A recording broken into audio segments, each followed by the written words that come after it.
Dizarihebuje dinezeza amatwi yanjye nzacyandimbaza nawe mba ndivuge n'ibya Yesu.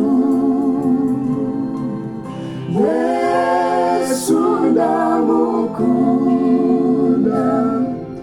Yesu ndamukunda,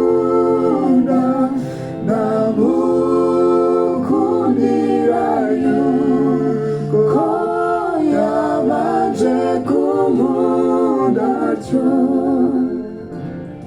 kuko iryo zina rinyibutsa uko yankunze akampfira,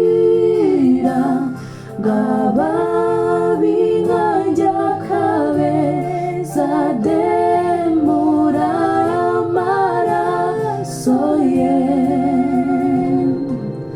Yesu ndamukunda, Yesu ndamukunda,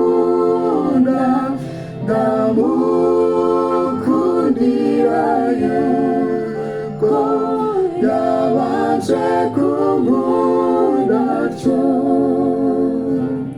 Bimbwira data wa twese ibyo yashinguriye mu ijuru,